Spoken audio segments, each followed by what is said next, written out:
Alright, Business 342 class. Today I'll be talking about a real spicy case. This case is regarding torts, and torts are pretty much people versus people, and this is settled by paying money. This isn't really for societal harm or you repent by spending years in prison. You just pretty much pay it with money, short and simple. So this is about a few schools versus this young lady, Randy W.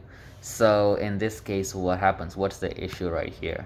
So the issue is at Livingston school, and Randy W is 13 years old, female, and Mr.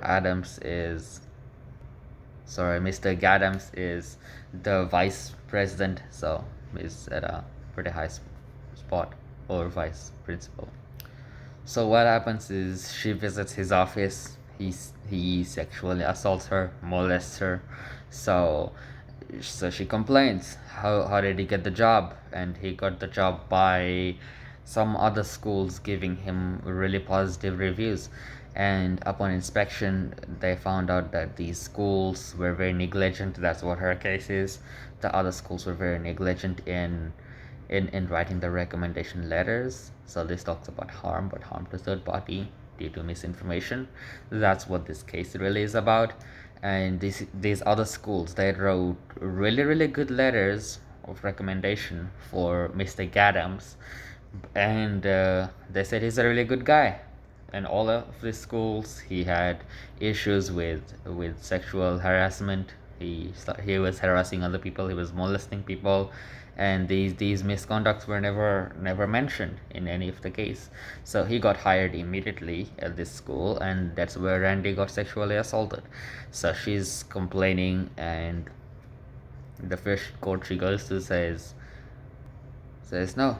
The trial court says, nope, there is no grounds for this case. This case is baseless. Let's move on. And then the Court of Appeal reverses, and this is where the case becomes interesting. So there's a rule, Section 311 says that you should take extreme care when giving out information, especially when information harms someone else directly. So when someone else is harmed, like a third party, when one school gave the recommendation letter to another school, well, Randy wasn't harmed, and Randy is just a third party. Well, Randy was harmed because of this recommendation. So in this case, what happens is, the answer is that Randy wins this one, because what happened is, if these other 3 or 4 schools did not write really good glowing letters of recommendation for Mr. Gadams, Livingston would have noticed, oh, something's wrong with this guy. He went to 3 schools, and all 3 schools are saying or 4 schools are saying that he has problems with sexual harassment. He's molesting people, he's touching people, he's saying things or whatever it is, but he has a problem. And they would have not hired him. Because of these recommendation letters, they hired him because they trusted someone else's opinion. So Livingston trusted these other schools' recommendation letters and hired this guy, the molester, and the molester molests at Livingston. So whose responsibility is this? Well, then the responsibility becomes these other people. So they had the duty of care, and they neglected it, and now they're in hot soup. They're in court because of this. There is a significant causal relationship. There's a very clear trend.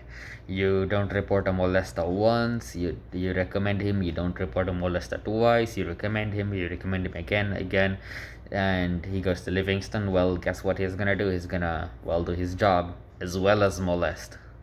So the people should have definitely taken care. They should not have recommended him, or if they did recommend him, they should have said, good guy, but he has this problem. And because they did not write this, Livingston's students, like our 13-year-old lady here, got put in harm's way. It's a proximate way. Yeah, that's the word. It's a proximate result of fraud. Had there been no fraud with lying in the letter, they should have mentioned it clearly that he has issues. the 13-year-old Randy W would have not been molested. And yeah, so Randy W wins, and sad case, but a spicy case indeed. This is how it is, courts. So what did we learn? First of all, don't molest. Second of all, when you write recommendation letters, be very careful because you can go to court.